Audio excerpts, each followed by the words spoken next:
Craneosinostosis.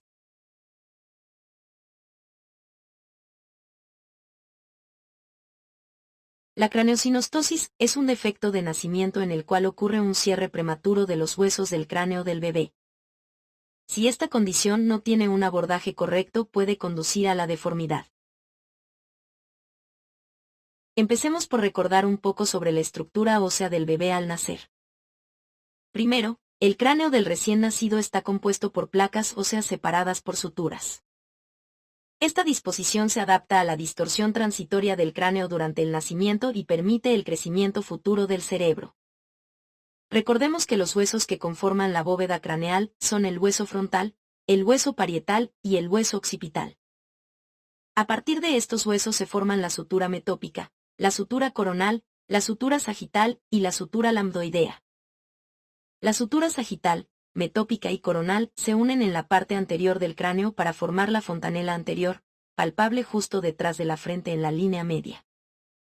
La fontanela posterior está formada por la intersección de la sutura sagital y lambdoidea. El cierre de cada fontanela y sutura ocurre en un patrón específico. De este modo, normalmente a los 2 meses de edad ocurre el cierre de la fontanela posterior, seguido del cierre de la fontanela anterior que puede tardar hasta los 2 años para cerrarse. En cuanto a las suturas, generalmente la metópica es la primera en cerrarse a los 2 meses, pero las demás pueden requerir hasta la edad adulta para completar su cierre. Este problema afecta a 1 de cada 2.000 nacimientos en todo el mundo. La patogénesis de este problema se explica porque la fusión prematura de las suturas restringe el crecimiento del cráneo en forma perpendicular a la sutura afectada. Para acomodar el cerebro en crecimiento, se produce una compensación del crecimiento del cráneo paralelo a la sutura afectada. Por lo cual la deformidad del cráneo resultante depende de las suturas afectadas. Así, por ejemplo, cuando la sutura afectada es la metópica, el cráneo se expande en su diámetro transverso. Cuando se afecta la sutura sagital, la expansión ocurre en su diámetro anteroposterior. La craneosinostosis puede involucrar cualquiera de las suturas, aunque en una revisión con 519 sujetos la sutura más afectada fue la sagital con un 56% de los casos, seguida de la coronal con un 25% de los casos y por último la sutura metópica con un 4%.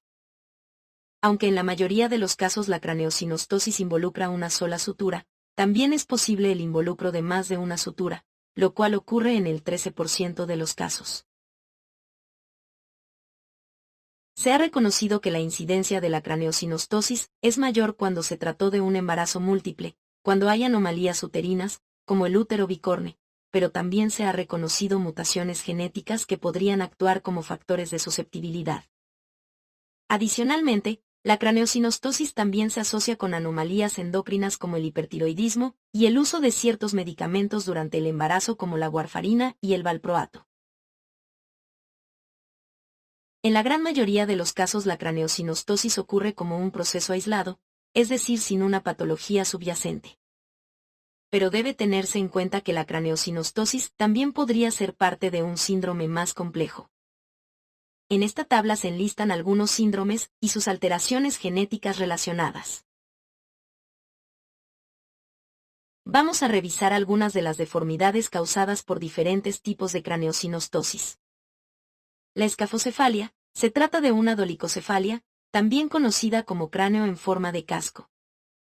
Esta deformidad es causada por el cierre de la sutura sagital. Como resultado de esto, hay una disminución del ancho del cráneo y una elongación del eje anteroposterior del cráneo que compensa la restricción del crecimiento transverso.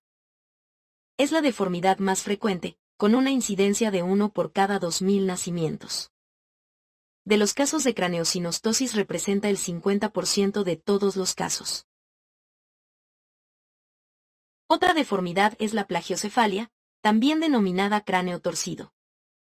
Esta deformidad es causada por la sinostosis de la sutura coronal unilateral o lambdoidea. Como resultado de esto, hay un aplanamiento de la frente, la elevación de la ceja del lado afectado, la frente contralateral se hace prominente, la oreja del lado afectado se desplaza hacia adelante y arriba y a menudo se acompaña de asimetría en el mentón y la nariz. En la radiografía se identifica por el signo del ojo de arlequín. Vemos en esta imagen cómo es que se ven afectadas las características del cráneo dependiendo de las suturas fusionadas. La que más resalta es la que resulta del cierre de la sutura lambdoidea, en la cual causa que una oreja quede más anterior que la otra si se observan en su vista superior. Por su lado, la trigonocefalia es causada por el cierre de la sutura metópica. Como resultado de esto, la frente se hace estrecha en forma de triángulo, el cráneo adquiere la forma de una quilla. Esta deformidad representa el 10% de todos los casos de craneosinostosis. Menos frecuente pero posible es la deformidad de Kleeblatt-Chadel, la cual es causada por la fusión de múltiples suturas. Esta deformidad también es conocida como en hoja de trébol. Se han reportado 130 casos, y es la deformidad más grave. La acrocefalia, también conocida como cráneo en torre, es causada por la fusión de la sutura sagital, coronal y lambdoidea. Como resultado, el cráneo anterior es elevado en relación con el cráneo posterior. Esta deformidad también se observa en los síndromes de Crouzon o Apert. Para el abordaje diagnóstico, despegamos desde un buen interrogatorio que nos permita identificar factores de riesgo como enfermedades congénitas, el embarazo múltiple, anormalidades uterinas o uso de medicamentos en el embarazo. Sobre el abordaje, el componente más importante es la exploración física, en donde la medición del perímetro cefálico podrá evidenciar anormalidades en las proporciones de los diámetros del cráneo. En la palpación podrán encontrarse las suturas y las fontanelas cerradas.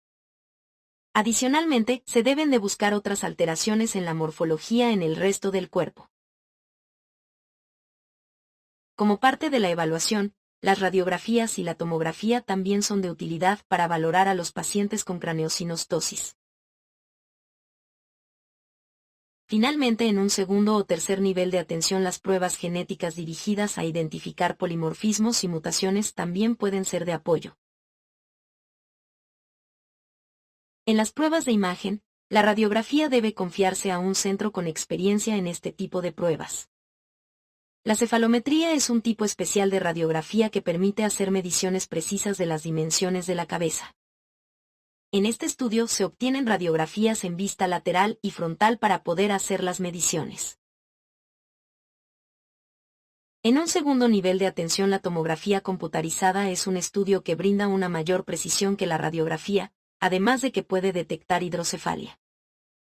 La tomografía también puede servir para evaluar las relaciones espaciales y geométricas entre la órbita ósea y su contenido de tejidos blandos. El diagnóstico diferencial de la craneosinostosis debe descartar la plagiocefalia posicional, la cual es una deformidad que resulta de la posición prolongada, como en los bebés que pasan muchas horas acostados en posición supina durante el sueño. Además de que se corrige con cambios en la posición o el uso de ortesis para el moldeado en casos graves. Por su lado, la tortícolis congénita también puede causar plagiocefalia anterior. En este caso, el paciente mantiene su oído externo cerca del hombro en un lado. Esta deformidad a menudo se soluciona al tratar la tortícolis. Por último, deben considerarse otras causas de deformidad como las enfermedades de Parry-Romberg, la microsomía craneofacial o la parálisis facial congénita, por mencionar algunos ejemplos. Las deformidades por craneosinostosis deben ser tratadas, ya que de lo contrario puede ocurrir que el aumento de la presión intracraneal inhiba el crecimiento cerebral. Otras de las complicaciones que se asocian son el deterioro de las funciones cognitivas y del neurodesarrollo, déficits de la visión y la audición. Y además, también debe considerarse el impacto en el autoestima y el aislamiento social debido a la apariencia.